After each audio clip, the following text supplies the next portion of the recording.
For the Pledge of Allegiance. I pledge allegiance to the flag of the United States of America and to the republic for which it stands, one nation, under God, indivisible, with liberty and justice for all. Thank you. You may be seated. Roll call, Mrs. Cropper. Mrs. Sanborn? Present. Mr. Merchant? Present. Mr. Lewis? Present. Mr. Waldman? Present. Mrs. Brinkman? Present. Public comments. The first person we have is Russ Bukhari. Before and after school care, potential problems with working parents.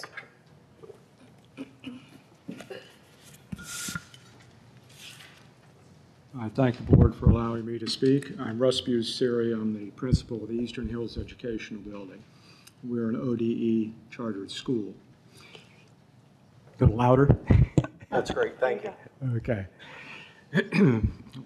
The issue I wanted to bring before the board at this time is that the board, West Claremont School System, has started before and after school programs for the kindergarten children and for the elementary age children. The price structure that was developed and presented to the parents is approximately 40 to 50% under the market rate for that is used by local child care facilities.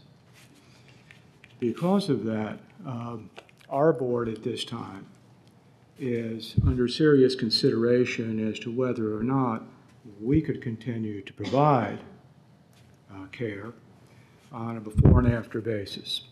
I have had discussions with several other centers in the local community. They're expressing the same concern because their costs are obviously going to be, their expenses, a lot greater than the local school system's expenses. Now, this presents a problem for working parents because the school system is going to be closed approximately 21 days a year in the school year. That does not count the number of days that the school system will be closed for weather, things of this nature. So as in this school year that we're now in, West Claremont has somewhere around maybe 25, 26, 27 days of closing. So that if the local child care community shuts down its before and after programs for budget reasons, where will the working parents go on the days that West Claremont is closed? In addition, there's many programs such as ours that open up before the West Claremont system and close after the West Claremont system, accommodating parents that are traveling much longer distances to get to their employment and to get back from their employment. They're going to have that additional problem. So then we get to the question as to whether or not that's going to affect the West Claremont school system itself, because are parents going to want to move into a district that would not have a total program of child care offered to the community? And will parents want to continue to reside within that system with these types of difficulties? So I thought I'd like to present that issue to the board for consideration. Any questions? Thank you for your time. Thank you.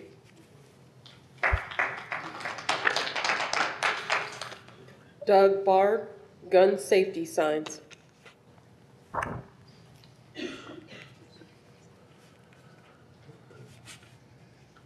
Hello, thanks for letting me speak tonight. My name is Doug Bard. I live at 571 Sherry Lane. I have graduated of Glen Estee High School. I have two kids in the system. One's at Clough Pike, the other's at Glen Estee Middle School. I'm speaking here today in regards to the school safety signs. I'm very concerned with Mr. Lewis's theory of removing the no-gun/weapon signs from the school premises. As Ohio Law Section 2923.126, prohibited places is very clear. As a conceal and carry license holder, the law sets forth several places where my license allows me to carry. I still have mixed feelings about guns in schools. This topic could last years, talking about different ways of handling it. Regardless, school safety zones are off limits, period. School safety zones are defined as a school safety zone includes the school buildings, school premises, school activities, and the school bus. For the purpose of this statute, a school includes everything up to its property boundaries surrounding it. Only public resource officers are allowed to carry guns/weapons into the buildings. These signs are required by state law to be on the door of the facilities. Taking them off would only cause problems with individuals who do not know their restrictions to the state law. Being a conceal and carry person, I pay close attention to the signs on buildings, signs on businesses, knowing where I can carry my gun. Here we go. It's very important that these signs be on there to keep people from not knowing what they're supposed to do. I know, Jim Lewis, you seem to think you're above the law, but section 2923-1212 reads very clear. The following persons, boards, entities, designees shall post these signs on locations on the front of the building showing that regardless of guns, weapons, you cannot bring them in unless otherwise authorized by the law pursuant to the Ohio Revised Code. So until instructed by law, the removal of these signs would be in violation. Probably not the best idea to set forth for our students. Thank you. Thank you. Kathy Tanner, policies, day-to-day operation, concerns, and credits. Thank you for the chance to speak tonight. I just want to make very clear to you this evening that you may not talk about a particular employee or employees of the district. You may just use general terminology when speaking. Thank you. My name's Kathy Tanner. My address is 4045 Ashwood Court in Cincinnati, Ohio. And we have children that attend, my husband and I have children that attend Amelia Middle School, and my background's in public education. Usually the public school and the institutions are a reflection of a larger society, or at least community they are within. It is for this reason that I discuss the policies and day-to-day operations of the West Claremont schools, specifically Amelia Middle School. Right now, curriculum is not evident and needs to be in its entirety, so there is an understanding overall about what kind of education our kids are getting. Repeatedly, I've asked about policy 9150 pertaining to school visitors used to refuse me and others entrance into the school without any specific explanation other than safety. It also states not only how to keep us out, but also how to keep those in, which I find to be a public environment that's too restrictive, not being safe for staff, students, or visitors due to the lack of transparency. I'm also not satisfied with services such as PE, music, art, and kindergarten, gifted and talented programs, and others being returned by next year when so much is at stake. These are necessary services which are within each child's right as a person to be provided yesterday. They are not to be limited or solved by a public system fundraising or collection of dues. They are part of the school funding as done by a taxing body. Solutions to problems determine this conscience, and yet no solutions are currently in practice since the start of this year. The character of the current staff cannot be determined by electronic means, nor can any one person's character be evident to staff. Building character is, in my opinion, a cornerstone to building healthy relationships. To encourage and reinforce strategies that keep people at length from their God-given rights is not educationally sound, in my opinion, and definitely not transparent. Currently, there's no directory with photos and bios of each staff member other than the present school board, of which I congratulate them for their initiative. This is an example of local history, leadership, and standing tall by example. Please have the rest of the staff follow suit. For these reasons, I'm requesting that all policies, operations, and curriculum be discussed and reviewed in an open forum promptly with the people so that they can help determine whether or not You have 30 seconds. each of these areas of local education support not only educational best interests of each student, but are also humane and hold to high standards of conduct as determined by our United States Constitution and the Universal Declaration of Human Rights. In saying all this, I emphasize that support from all areas, parents, staff, community, and students are necessary to raise the bar. Thank you for your time and consideration. Thank you. Recognition, Dr. Klein. Ms. Sanborn, if I could take a moment before we start with recognition. This past couple of weeks, West Claremont has experienced several losses. We talked about a young man, I think at our last board meeting, who lost his life in a tragic car accident. In addition to that, we've had two staff members, longtime staff members, who have passed over the last week or so. Denny Devine, Dr. Devine was a superintendent here with West Claremont for 10 years. He has family and children who work in our district currently, and certainly that was a huge loss. I got to spend some time with Denny after becoming superintendent, and he was truly a great man and a great leader, and we're going to miss him. Dave O'Toole, I also lost his life here recently. Dave, I did not have the privilege of meeting, but as I understand it, Dave spent a lot of time in West Claremont working at the building level and at the district office level as an administrator.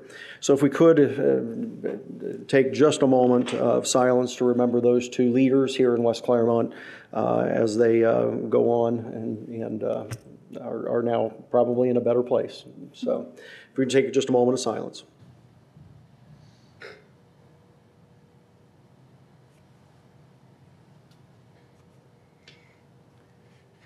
Thank you. Thank you. At this time, then, I'll go ahead and begin with recognition. We do have some Amelia High School students with us this evening, and Denise Amiot, our assistant principal, will do the introductions. The students, why don't you come on up while Ms. Amiot's coming up as well. You get to stand right here and face the crowd. Oh, trophies. I love that. That's awesome. Big trophies to boot. Come on up here. Yeah, that's fine. Just turn around and show the hardware. Ms. Sanborn, members of the board, Dr. Klein, Mrs. Cropper. This evening, I am honored to present to you Ms. Becky Landon and the Amelia High School Business Professional Association members who are part of the business management program for the Great Oaks at Amelia High School. The following students have achieved success through business competition in accounting, finance, HR management, economics, and software programs at the state level. Ryan Morris designed the state pin and is a winner. So he'd like to present that to you, Ms. Sanborn. And Dr. Klein. Thank you very much. Very cool. Thank you. Congratulations. That's neat. Jordan Davis, database application. Beth Dolmayer, fundamental accounting. Jake Miller, administration, research, and presentation. Kayla Sharp, advanced spreadsheets. And Ashley Taylor, HR management presentation. These students and others will be participating at the national level in competitions along with leadership seminars across the country in Indianapolis, Indiana, between April 29th and May 3rd. We want to thank the board, Amelia High School, and staff for their continued support of the business profession and program. Thank you.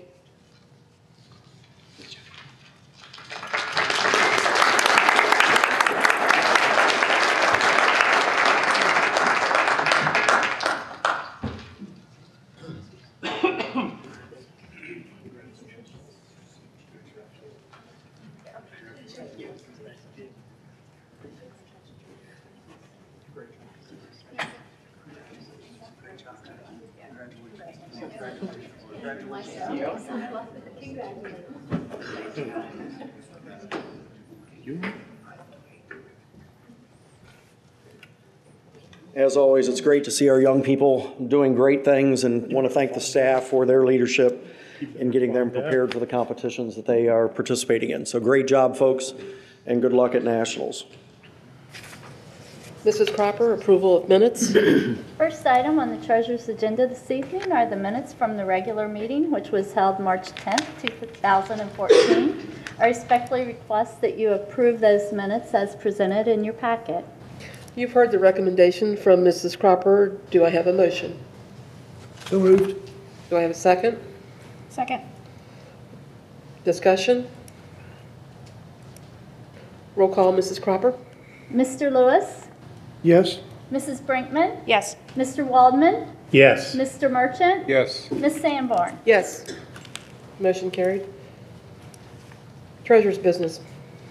Next item on the treasurer's business are the donations we received over the past month. And again, we have a fairly lengthy list from our business partners and also our booster groups. First donation is from the Merwin PTO. They donated 4 iPads to Merwin Elementary. The second list of donations comes from Brantner Elementary to support their family literacy night. They received 2 tickets from the Children's Theater of Cincinnati. Cincinnati Shakespeare Company donated 2 free tickets, and Frisch's donated 20 free Big Boy coupons. Glen Estee High School received the following donations for prom. Street Beat Salon donated $70. Jeff Weiler donated 4 25 BP gas cards. The Funny Bone Comedy Club donated 2 sets of Admit 2 tickets, and Beachmont Racket Club and Fitness donated 4 one-day passes. So we do appreciate the donations from our business partners. And in accordance with Ohio law, I respectfully request that you approve these donations as presented. You've heard the recommendation from Mrs. Cropper. Do I have a motion? So moved. And a second? I'll second. Discussion? Roll call, Mrs. Cropper? Mr. Merchant, Yes. Ms. Sanborn, Yes. Mrs. Brinkman, Yes. Mr. Lewis, Yes. Mr. Waldman. Yes. Motion carried. Dr. Klein? I still have a couple of things if Oh, it okay, please the sorry. board, Mrs. Sanborn. The next item on the treasurer's agenda is a motion, a resolution to appoint me as the board's designee to fulfill the board's statutory requirement for certified public records training. The state of Ohio has a 3-hour mandatory public records training, which must be done once per your term in office for all elected officials in the state of Ohio. It's Ohio Revised Code 149. As part of that requirement, you can appoint a designee to take that training for you. And that training is actually going to be held at the same place where I have to take my investment training here in mid-April. So I put this resolution on to attend this 3-hour training for you so that we can check this off our list. And to be honest with you, it won't be a citation in the financial audit once I take this training for you. So that said, I respectfully request that you approve this resolution as presented. You've heard the recommendation from Mrs. Cropper. Do I have a motion? So moved. And a second? Second. We have a motion and second. Discussion? Roll call, Mrs. Cropper? Mrs. Brinkman, Yes. Mr. Merchant, Yes. Mr. Waldman, Yes. Mr. Lewis, Yes. Ms. Sanborn. Yes. Motion carried. Mrs. Cropper? Next item on the treasurer's agenda, as I know you're well aware of, we've got a few roof leaks within the district. So at this point, it's become necessary to advertise and to review bids for the Glen Estee East roof and also the Glen Estee Middle School replacement over 4 classrooms. And Mr. Dyer is going to walk us through the specifics of the bid request.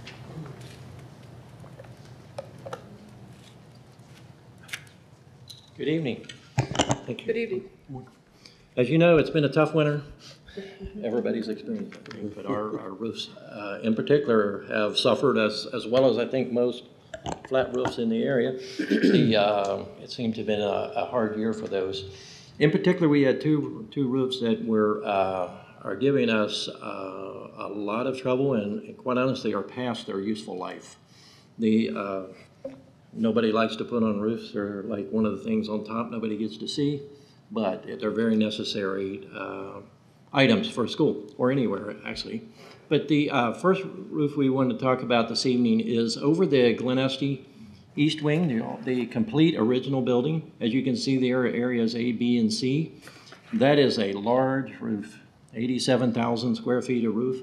It is, was replaced in 1989. It had a 15-year warranty, and we're 10 years past that. So we've pushed that roof to its limits. It is a PVC reinforced single-ply roof, and it has done what it needs to do. It has been a good roof, but this winter, the ice and in particular the ice, but the ice and snow mixed with the cold really took its toll on that roof. At one point, we had about at least 2 inches of ice on that roof, and it stayed there for a long time. It's a white roof, so it doesn't absorb a lot of heat, and that weight on the old roof created many stress cracks. And in a single-ply roof, that is, if it wasn't reinforced, we'd have lost the whole roof. But this winter, it started splitting wide open, and we had numerous big splits, 8-10 feet long. And if it hadn't been reinforced, they would have split all the way open. At one particular time, Mr. Walker could probably help me, but I think we had at least 17, 18 rooms where we had not leaks in the rooms, but water pouring in. We had people there with wet and dry vacs trying to keep up with the water. We couldn't do anything about it because of the ice. We had to get the ice off of there, and if you walk on a single-ply roof with ice, it just cracks it wide open. So all of the weight, the ice took its toll on that roof. We knew it was past its lifespan on warranty, just trying to get as much life as we can out of it. We've had some repairs through the years. We continue to repair them, along with all the other flat roofs we have. You always have leaks, but we thought we'd get a few more years, but we're at the point that the only way you can fix this roof is to replace it. And it's a large roof. I would be remiss to think that we could get another year or two out of it. I don't think we can get any more life out of this roof. And so it's come to the time we need to replace it. We're looking at going back with well, first, this particular roof, we're looking at leaving the insulation on it. The insulation is good, and we may have some small areas where it got wet we may need to replace, and the deck appears to be okay. So we're looking at leaving the insulation up there, adding a small amount of insulation, probably another inch and a half, so we can fully adhere it to get a good surface to apply another single-ply EPDM roof, which is another single-ply roof. Looking at a 45 mil that we could get another 15, 20-year warranty out of it, hopefully another 25, 30 years out of another roof. So that's what we're looking at putting back on this particular roof. It's a large job. It's probably going to be all summer. We are getting late in the season as far as bidding, but it just happens to be where we're at. But we fully feel that we could get it on for next year, if the board is so inclined to advertise for that. The other roof we're talking about, if you could show the picture, that one is at Glen Estee Middle School. And at the last board meeting, I think we had a young man actually talk to the board about that roof. I've heard from several people about the roof, and it's the area up there where it's encased in red. It's a much smaller roof. It's about approximately 5,000 square feet. It goes over 4 rooms and a little storage room. It is well beyond its life. I don't know when that roof was replaced. It was before I ever went into supervision here at West Claremont. It's not something I recall. I believe that portion of the building, as far as I can tell, was built in 1967. I know it's got 2 roofs on it, so I'm assuming that at some point they put a roof on it, but that one is another one. There's no way to fix it other than replacement. We spent a lot of resources on it last summer, thinking we were going to get some more life out of it, and that did not work. And if that's over 313, 316, the young man that read the letter last board meeting, he was absolutely correct. The roof does leak. It's got buckets in the room. They've been there all year. We have offered to move the teacher. We've offered to correct those, to try to do what we can. The teacher is elected to stay there. It's part of the teaming she does. It's near her classes where she wants to be. It's a tectum deck, so water comes straight through. It's not like laying up there and creating mold or those kinds of things. When it leaks, it comes straight through. in the buckets it leaks when it rains. And it's been like that for a while. There's nothing we can do. The teacher's aware of that, the principal's aware of it, until we get school out and can replace that roof. So we're doing the same thing here. That is a build-up roof. We will take that one all the way down to the deck, since it has 2 roofs on it. Take it all the way to the deck, add enough insulation to give us an R20 value, put another single-ply EPDM on roof on there, and get another 15, 20-year warranty on that, and move on. So that's what we are asking this evening. Both of those have a high price tag to them. I mean, it's particularly the big one is one might imagine 87,000 square feet is a big roof. In that particular one, we're looking at, it's a huge dollar figure, around $1 million to replace that roof. That's a big roof. The other roof is around $52,000. Significantly different. Both are huge numbers. Both are huge projects. We don't like to do those. That's why we try to stretch them as far as we can get them. Stretch and stretch. We'd much rather patch than replace any day, but we're at the point both of these roofs are going to need to be replaced. They're past the point of, you probably could continue to patch the east wing, but if we have a winter like this and it splits all the way open, you'll be shutting down school. There's nothing you could do. You just have to close the building and shut down. And that would be pretty tragic. Real tragic, actually. I don't know what you'd do. It'd take forever to get that replaced. So that's the situation we're in. Wanted to present that to you and answer any questions you may have this evening. And what about the rest of the roof up there? The rest of the roof was, when you look at as you can see, I guess just to the south, the lower portion there, that was replaced, I think it was about 10 years ago, that particular roof. It's in good shape. If you look at the gym area, when that addition was built in '94, that's still got a decent roof. That's a shingle roof. We do inspections every year of all of our roofs. We walk them a couple times. I have a book in my office of all the roof warranties. We look at all of those that are coming off of warranty. We start flagging those. We take particular attention to those and try to get the worst roofs. These are our worst. We may have other leaks throughout the district. We may have had other leaks, but we're working on them. Those are fixable, patchable. Just had to get the snow and ice off and get the roofers in. Most of our roofs are in pretty decent shape. These were by far actually this by far is our worst roof out there, is this little section here. But the other roof, just by nature of the type of roof it is now past its life. Where are we going to come up with over $1 million for roof repairs? That's always tough, but we've thought long and hard about that one. We do have a couple funding sources.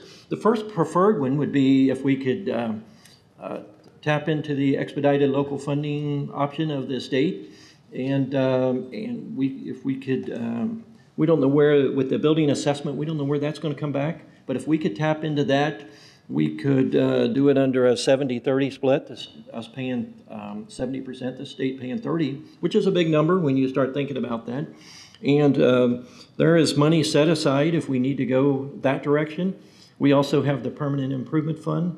And at this point, we would like to, the funding piece of it, I would say we have money to do it without going to the general fund. We can't go to the general fund to this. There is money there. What is our best option and where we need to be, I don't think is clear at the moment till we see where the state assessment comes from the state, Ohio School Facilities Commission, because by far, it's better to tap into their funds if we can to get us. Do you want to explain that to the new board members, what that tap into the state fund means? Oh, okay, sure. I mean, I understand it, but Okay.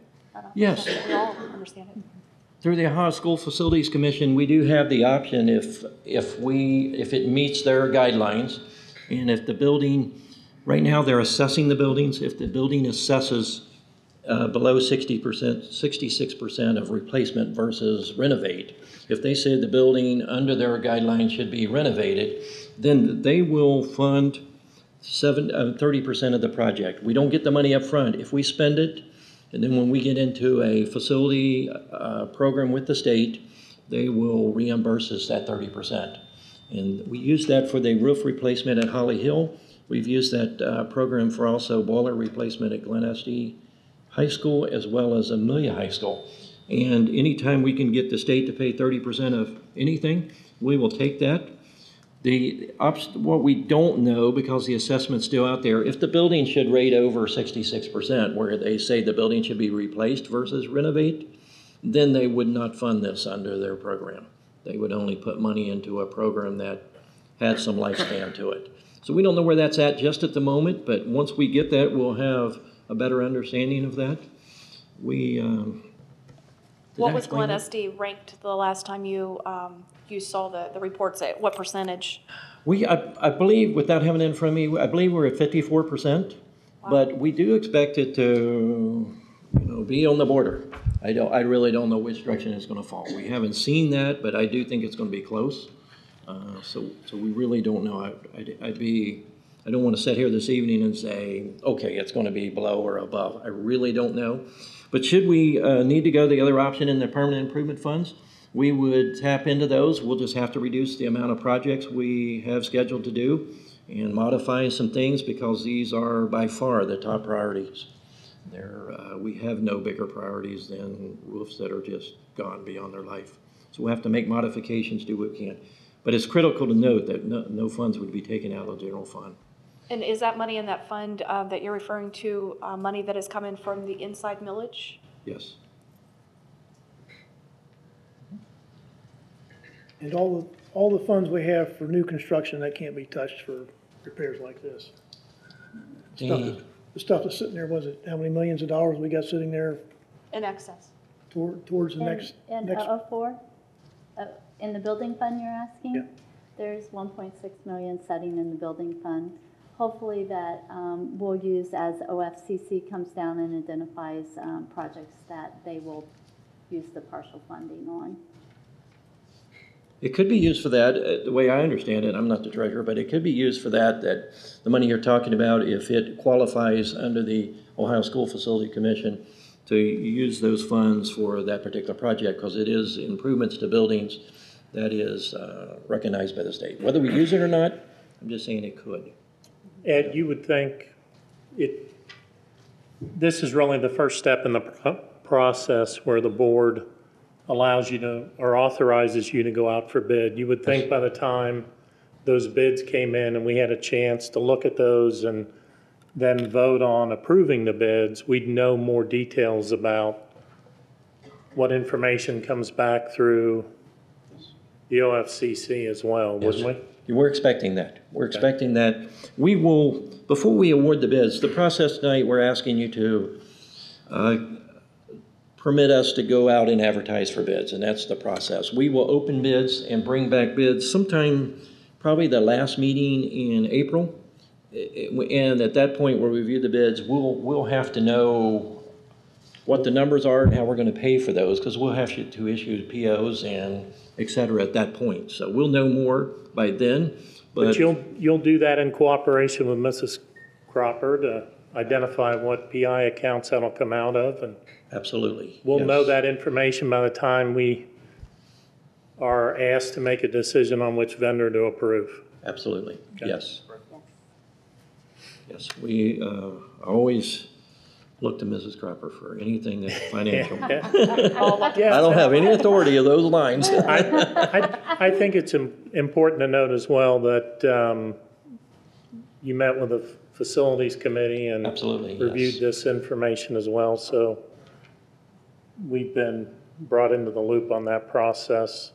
Mr. Merchant and I have. Yes, we want to educate as much as we can. If you have questions, I will try to answer those, because it is a big project. It's the biggest project we've undertaken here with the new board, and I understand that, and we want to answer any questions you have and try to get the answers. It's a big project for me. It's huge. It's going to be a big project. As we go into the rainy part of the season here with spring, what are we going to do if we have more students that are unhappy about being in classrooms where there's water running? I understand that teachers don't want to relocate. I do understand that, and I feel that. But if we have one teacher who doesn't want to relocate, but we've got 15 students that feel uncomfortable or don't appreciate that, could we force the situation if it becomes? We absolutely can. Okay. As of yet, we have, it hasn't been a major issue. It doesn't leak all the time. And while I say it hasn't been major, it's like we haven't had tons and tons of complaints about it's, being unsafe or those types of things.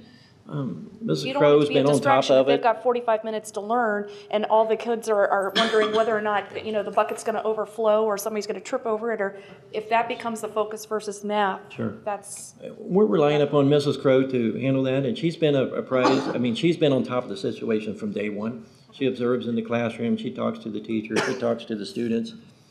Yes, we have a place to move her, and we will if it gets to that point. Okay. Like I said, most of the buckets are just sitting there because they're sitting there, because they don't move them. But and it leaks. You'll have a little leak over here, a little leak there. It's not like pouring in water, it's a drip. But it is enough that it needs to be addressed. It has to be addressed, actually. We can't do a tarp or something to stop it till we can get repaired. It's a flat roof. We don't really have anywhere to drain it to. I mean, we could go into the room, and as you've seen that people have done in places, put plastic and funnel it to a bucket, but it's pretty much going straight through to the bucket anyway. It's not like something we need to funnel. It's running down a beam or anything. And up on top, we really I don't think a tarp would do anything for it. It's just a big roof, and it's flat, and we'd have to cover the whole roof. And a tarp of that size would be a pretty good sized tarp, but like I said, it's not like a floodgate. It's not like it's just pouring in. Now, when we talked about the east roof, it poured in. It actually poured in those classrooms, and we weren't able to get those after we got the ice off. We was able to get up there and get a lot of repairs done, and hopefully we've got that fairly dry. We'll still have some leaks here and there, but as it continues to deteriorate. But that particular room, like I said, we're doing all we can. If it gets bad, we'll move the students. They're just hasn't got to the point where it's like you absolutely have to move. Good. Thank you. Any other questions? Thank you for your time and consideration. Thank you. That said, I respectfully request that you give the district approval to advertise and review bids for the 2 roofs as Mr. Dyer went over. And as he explained, that doesn't award the bid. We'll be bringing those back at the end of April. Okay. You've heard the recommendation from Mrs. Cropper. Do I have a formal motion? So moved. And a second? Second. Second. Discussion? Roll call, Mrs. Cropper. Mr. Merchant? Yes. Mr. Lewis? Yes. Mr. Waldman? Yes. Ms. Sanborn? Yes. Mrs. Brinkman? Yes. Motion carried. Superintendent's business. First order of business this evening, at our last meeting, the board had requested that we look at some additional meetings. And as a result of that, I sent to everyone a list of meetings looking at the last Tuesday of the month. I've also put that in your folder this evening for you to look at as well. We've added tonight, and what I will move in a moment is that we add a regular meeting on Tuesday, April 29th, Tuesday, May 27th, Tuesday, September 23rd, Tuesday, October 28th, and Tuesday, November 25th. Those would be in addition to the other regular meetings that we have. And as you know, at the organizational meeting, we approve all of the regular meeting dates. We do have at the bottom of that sheet still some special meeting dates that don't get approved. We've got them penciled in case we need to use them, and you'll see a little bit we need those meetings to get the work done. So the other thing that I wanted to share before I actually make a recommendation is attached to that list of board meetings. I've kind of mapped out all of our board meetings from tonight through the end of June. As you know, we've got a lot of work to do, and what hasn't hit us yet is the report from the Ohio Facilities Commission.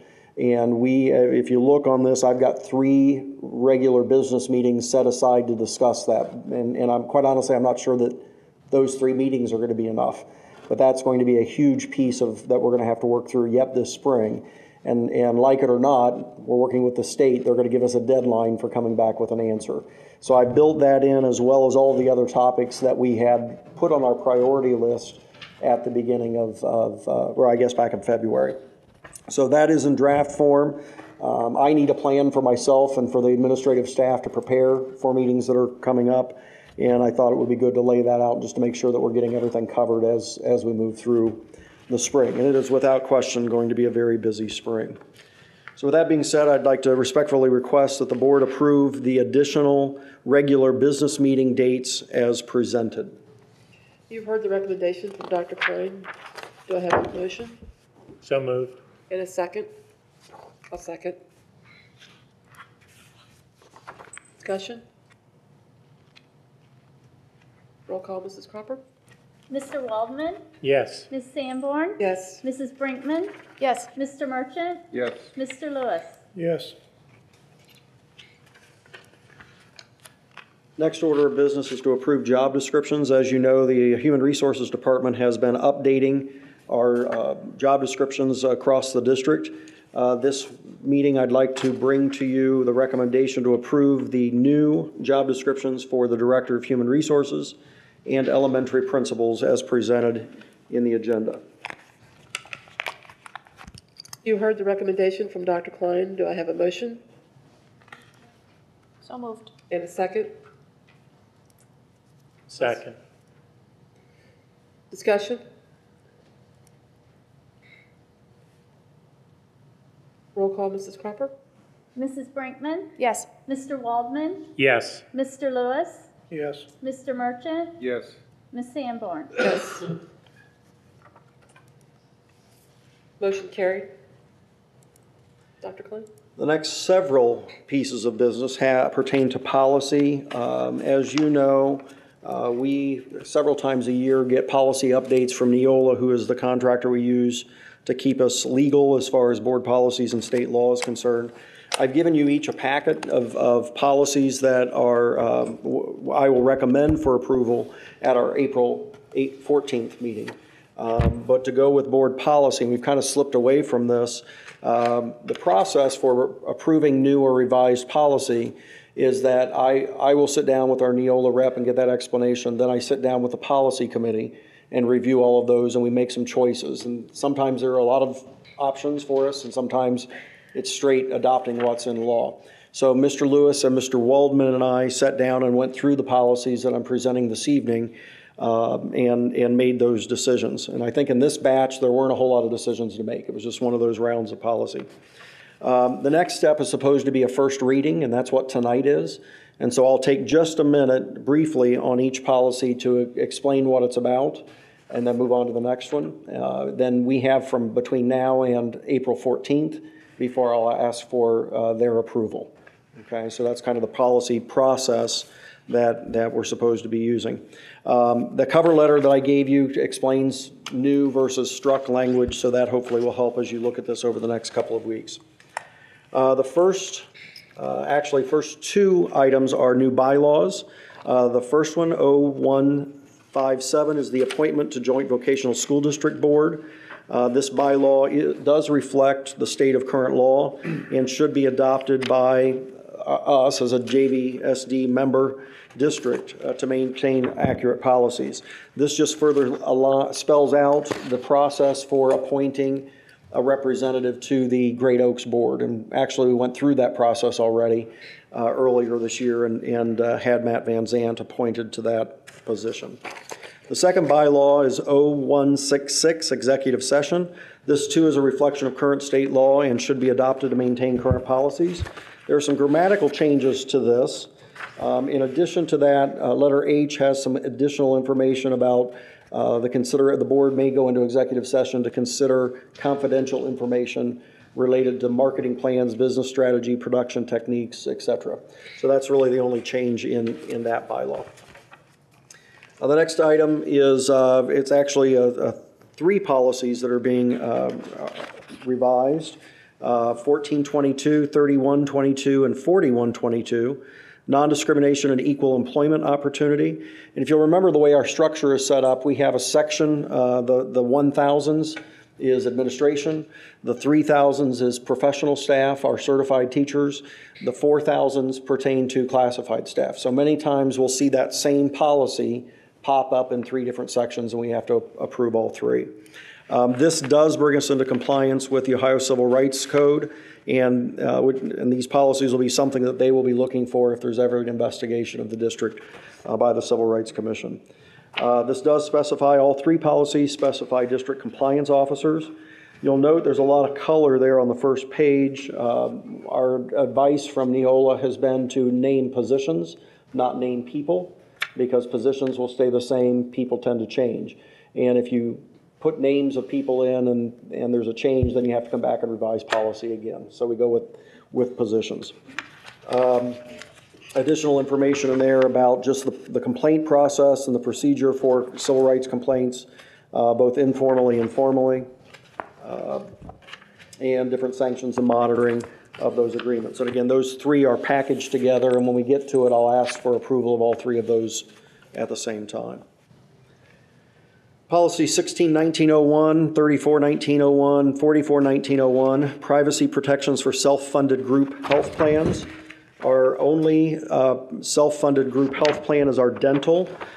These policies designate the treasurer to be the privacy official with group health plans.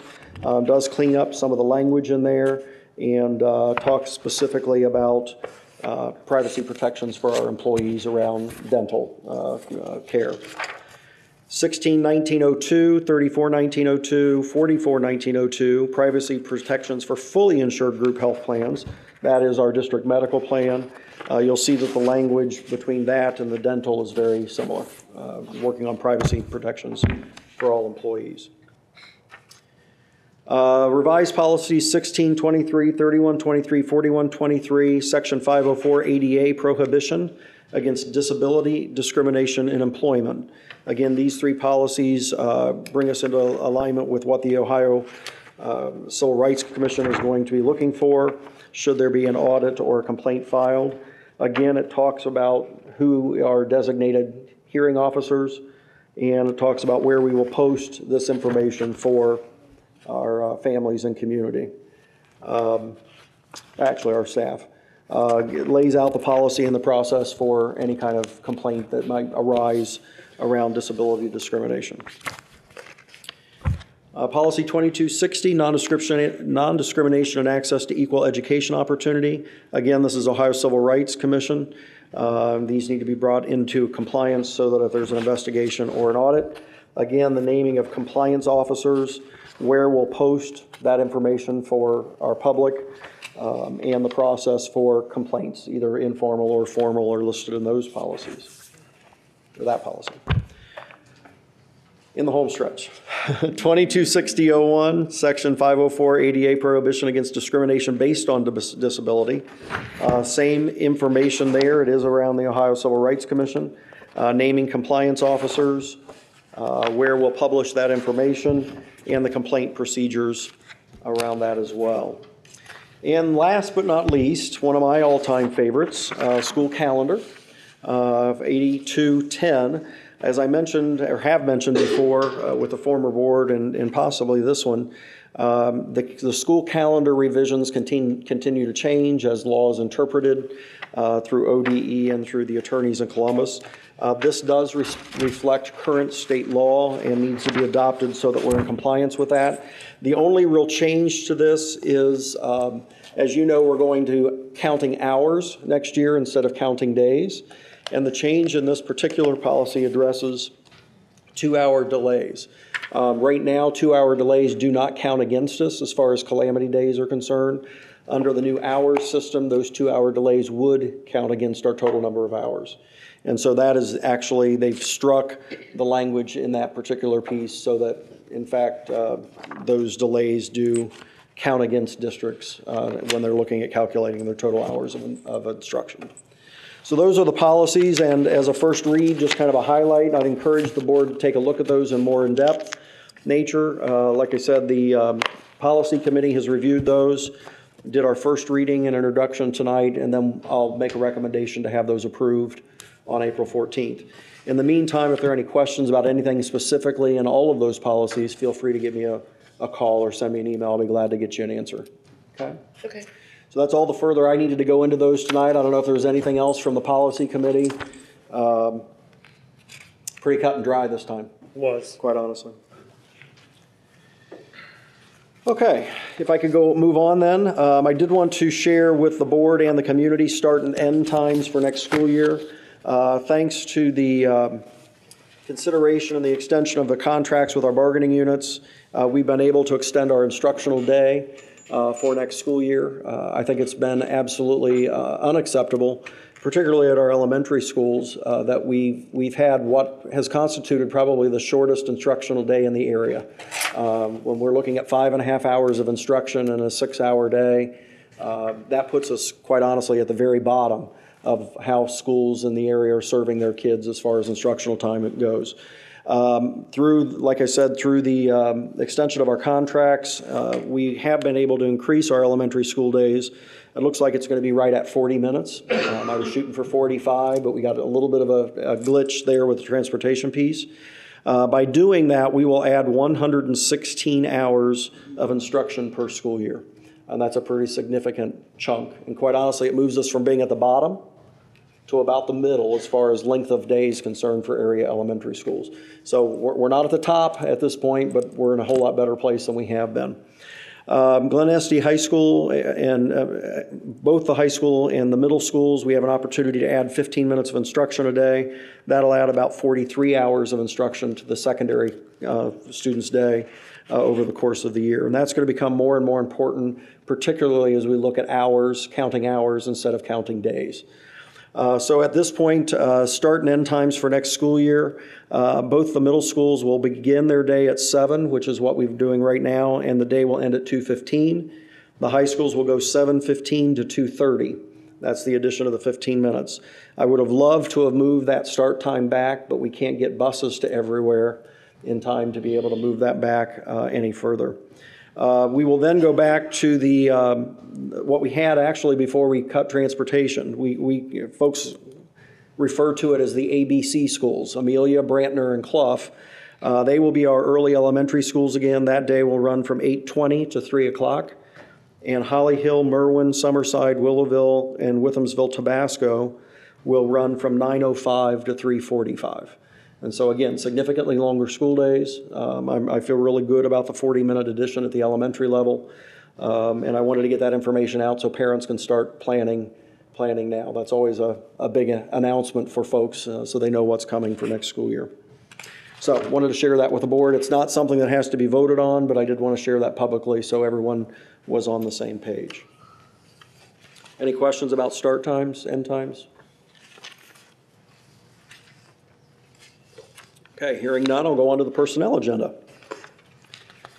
Do want to share with the board that we accepted on behalf of the board several resignations and retirements, a few of which I'd like to make mention.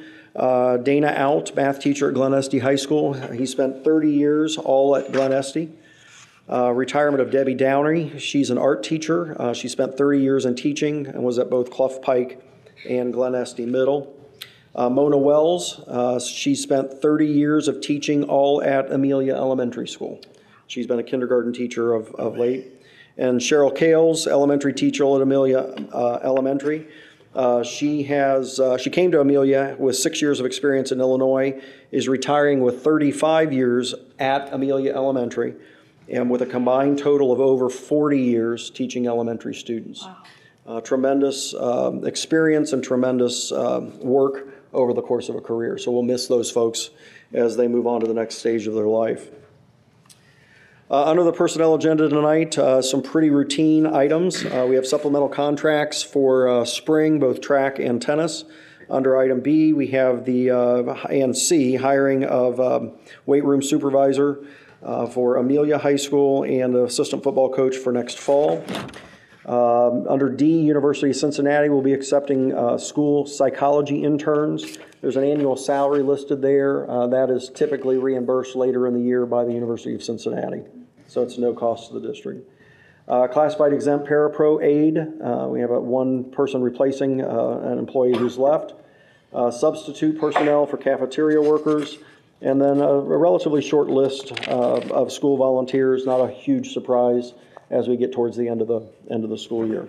So with that being said, I'd like to respectfully request that the board approve the personnel agenda items 1A through G as presented. You've heard the recommendation from Dr. Klein. Do I have a motion?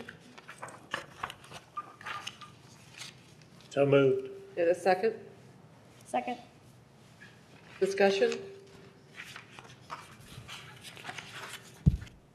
Roll call, Mrs. Cropper? Mr. Waldman? Yes. Mrs. Brinkman? Yes. Ms. Sanborn? Yes. Mr. Merchant? Yes. Mr. Lewis? Yes. Motion carried.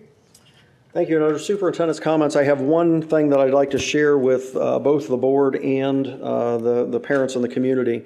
There seems to have been some, well, there's been all along confusion around calamity days and the state approving additional days and not approving, and blizzard bags for the first time, and all of those kind of things. So I'm going to try to explain it as clearly as I can. I've yet to hear, quite honestly, both the House and the Senate approve the final version of the law, and from what I understand, it's still sitting on the governor's desk unsigned, which raises a question mark because the governor was the person who asked for the relief to begin with. So I'm not sure what's going on in Columbus, but here's the plan as we know it, and as both houses and the legislature have approved.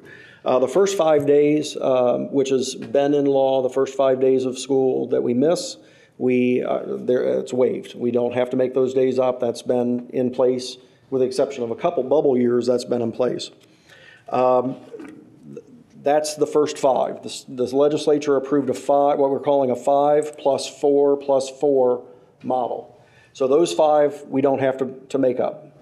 The next 4 we have to account for somehow and use contingency plans to cover. So first 5 no makeup. The next 4 we have to account for in some way. Blizzard bag 1, 2, and 3 take care of 3 of those. That's why we have to make up 1 day of school on June 5th. Is that right? Yes, June 5th. Want to make sure I had the right date. So we have to make up that 4th day on June 5th. And actually that works fairly well because our last day with kids was going to be Wednesday. Our last day now with students will be Thursday. Teachers' work day on Friday.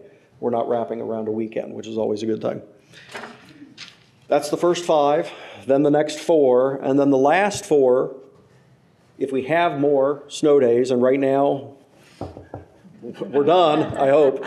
I was a little nervous about today, but if we have to have another calamity day, the next 4 calamity days would again not need to be made up. Okay, so again, 5 days, 4 days, 5 days, or I'm sorry, 5, 4, and 4. We've had 9 days. That takes us through the 5 and the 4. And again, if we have any additional calamity days that we need to have, we will not be required by law at this point to make those up. And again, the governor hasn't signed it, so it's still not official. But that's the plan coming out of Columbus at this point. Again, both houses have approved that measure. So I'm glad that we did the blizzard bags. That helped us, and with just having 1 day that we need to make up in June, we can do that and accommodate that very easily and then move on. So I want to give that update to the board and parents and community so that everybody knows where we are with that. We have communicated that in all calls on the website, et cetera, so that folks know we will be in session on June 5th and kind of what the protocol of the new state law says. Okay. Any questions about that? I joke, I gave up snow days for Lent, so we have to hang in on that one. Good luck. This has been a winter, there's no doubt about it. Man.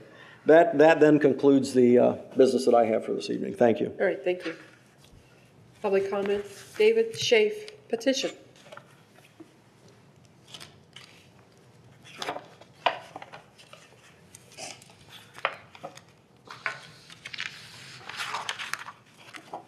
Good evening. At the last board meeting, a mother of a Merwin third grader, as well as Stuart Kennedy, the treasurer of the Claremont County Tea Party, discussed a petition that was started by West Claremont United calling for the resignation of Ms. Sanborn, Mr. Merchant, and Mr. Lewis. Ms. Denowich didn't understand why anyone would want to remove board members who were instrumental in bringing about the change to the district and essentially chastise Mrs. Brinkman for having signed the petition. Ms. Denowich said that teamwork means supporting your fellow team members and respecting their ideas. I suggest that she speak directly with Mrs. Brinkman and see what kind of support and respect there actually is on this board before she throws any more stones. Mr. Kennedy thought it was pretty silly to call for anyone's resignation because they misspoke a single word. Well, I would like to set the record straight tonight. The petition was not started because Mr. Merchant might have misspoke a word, but rather because even before the new board members took office, there has been and continues to be a politically motivated agenda to essentially dismantle our school district. Last December, after the contract extensions were announced, Mr. Lewis was overheard in this very audience saying that our superintendent wouldn't last a year. Also, last December, Ms. Sanborn voted not to bring back the specials and services for our students. Before being sworn in, Mr. Lewis went on TV and said, come hell or high water, this district will not implement Common Core. At the very first meeting of the new board, Mr. Lewis and Mr. Merchant tried to end the board's membership in the Ohio School Boards Association. They said it would save the district money, but really, a lot of political conservatives viewed the OSBA as too liberal of an organization. At the February 1st work session, Mr. Lewis said single mothers can't cut it when it comes to success in educating their children. Then at the February business meeting came the motion to change legal counsel.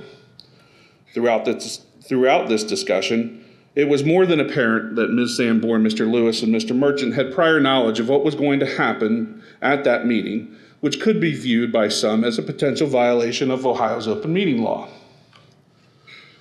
This spring, Ms. Sanborn and Mr. Lewis are joining other political party members in running for elected office of County Central Committee. All of this, not Mr. Merchant's misspoken word, indicates a politically motivated agenda which does not appear to put our children first. That was the catalyst for the petition. Now, to Mr. Merchant's credit, he went on TV taking full responsibility and vowed to rebuild the rifts that had been created. I do totally agree with Mr. Kennedy that this circus-like atmosphere is a distraction from effectively educating our children, and something needs to be done, and that's your job. Thank you.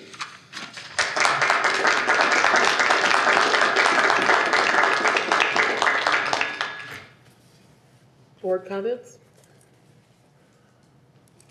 I do have a couple of housekeeping items. The first is centered around emails that the board gets from members of the public. I guess what I'd like to understand is, what do we as a board see the process is going to be to respond to those emails? My experience in the past has been that typically the board president would provide a response to members of the public and forward that information on to our administrators to do the necessary follow-up on. And then if we have individual members of the board that want to make comments, that's certainly their prerogative to do that, but I think it's appropriate as well that they clarify that they're speaking for themselves and not necessarily for the entire board. Anybody else have any thoughts about how we should approach that? I couldn't have said it better. Yeah. I don't get all the emails, but the two that I have gotten, I have not responded to, and I forwarded it on to Dr. Klein.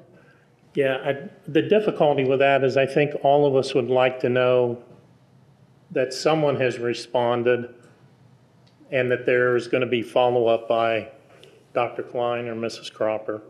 But many of the emails that we receive are not appropriate for us to directly respond to, as in process our policy and things like that, but to say thank you for your email, we'll forward it on to Dr. Klein or Mrs. Cropper for investigation and response.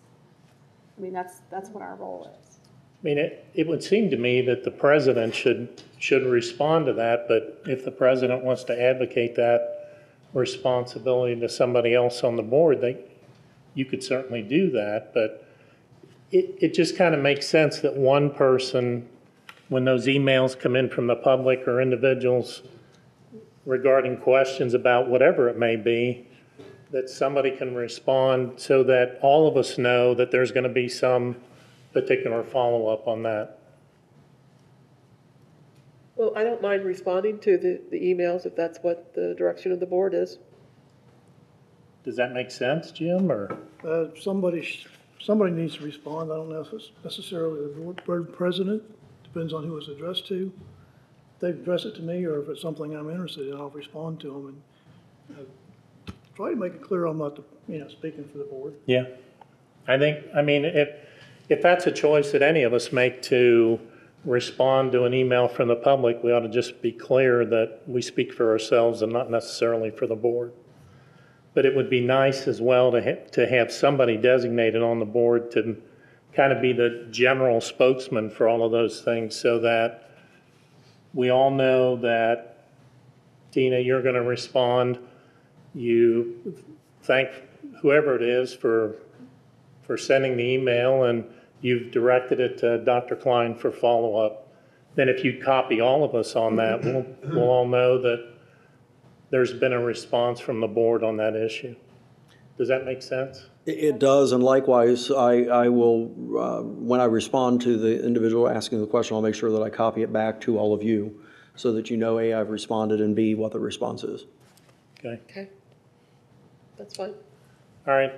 I guess the other housekeeping item that I have is there continue to seem to be rumblings that come up about other issues. We met early as a new board with a list of issues that we felt needed to be put on a larger spectrum to talk about as we move through a process of these special meetings. And the concern that I have is if we continue to bring things up just irrespective of any format that we've designated to follow, I think it's not beneficial to either the superintendent or the treasurer to remain focused on the things they should be focused on and not responding directly to some request or some new issue that one of us may have as a board member. And so I guess what I'm asking is, can we establish, we've already set a list of things that we want to talk about and we want to get more information on. Can we not establish some format where we can add to that list if there are new things that come up, where we continue to follow through this process that we've already designated, as opposed to individual challenges or questions to our administrators that, frankly, I think detract from their ability to do the things they need to do educationally.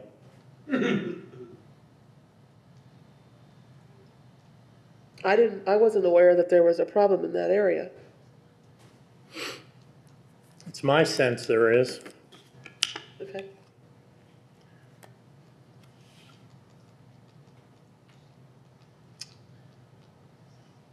Any thoughts? Any other thoughts on that?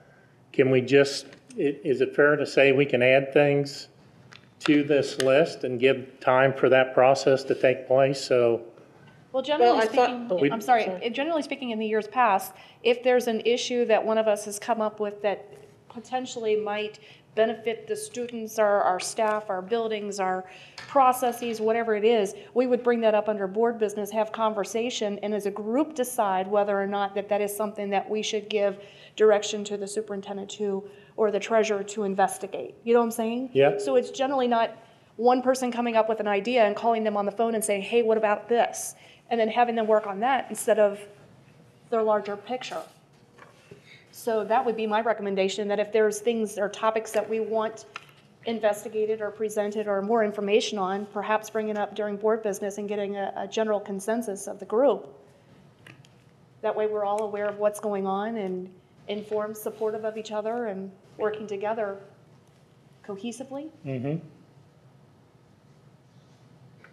Well, he's already laid out our topics, our board priorities all the way through June. And he indicated to Mark and I when we met with him last week that if we wanted additional things for the rest of the year, we could start thinking about what we might want to add to our list to finish out the year. Okay. But in all fairness to that, though, nowhere on that list is there the list of replacing our legal counsel. No, it should be. And if that's something that the board collectively wants to be there, or even if an individual member wants to be there, I think we ought to have that discussion like you mentioned, Tammy, and then add that to the list. Correct. And not have it become the number one issue, so that we continue to work on the process we've already established. That's my preference. I'd rather see us approach it from that angle than, I think it's disingenuous to Dr. Klein especially that we should not be sending him on a wild goose chase trying to dig up information on any particular issue when that format's already been established. And I'd like to see us stick to that. I would agree. What I might suggest, if I could interject, the process that we went through to get to the priority list that we are currently operating off of, I felt worked pretty well. We were able to all articulate priorities that we had as individuals. Certainly could have conversation around that. In looking at our calendar, and if you look at our calendar when you get home, you'll see it's pretty packed. That being said, if it's the desire of the board, we could, at our next work session meeting, special meeting on Saturday the 5th, we could surface those issues at that time and create a secondary list. What I'll say is the administrative team is pretty focused on the list of priorities you've already given us. And given the timeline and the OFCC stuff that's coming, we're going to be slammed between now and the end of June. I don't want to disregard other things that the board has an interest in us looking at, but we've taken our marching orders and started to march. And so that would just be a suggestion. If it's not April 5th, sometime. But the process the last time seemed to work pretty well, and I thought we got a pretty decent list of meaningful things for us to focus on. So I'd maybe make the suggestion that we take a look at that process again as soon as we can fit it back into the agenda moving forward. Just a thought. Does that make sense to everybody? Yes. Okay. Does to me. Jim, are you okay with that? Yeah. All right. There's some things we need to add to this list. Then let's see if we can't allot some time at our next meeting on Saturday the 5th. We'll try to take a look at that, yeah. All right. We're still putting the rest of the stuff together for that, but Okay. yeah, we'll put it on an agenda as quickly as we can. All right. How's that? Thank you. That's all I have. Thank you. Okay. Executive session. Ohio Sunshine Law, Ohio Revised Code 121.22 requires that every motion for the executive session state specifically which of the following purposes or purpose for which the executive session is being held. This evening is to consider the sale of property. We do not expect to return. We do not expect Public to session this return evening? after our executive session. Do you need a roll call? Roll call, Mrs. Cropper? We need a motion and a second on that. Okay, we have a motion and a second. So moved. And a second. Second. Roll call, Mrs. Cropper? Mr. Merchant? Yes. Mr. Lewis? Yes. Mr. Waldman? Yes. Ms. Sanborn? Yes. Mrs. Brinkman? Yes. Thank you all for coming. Thank you.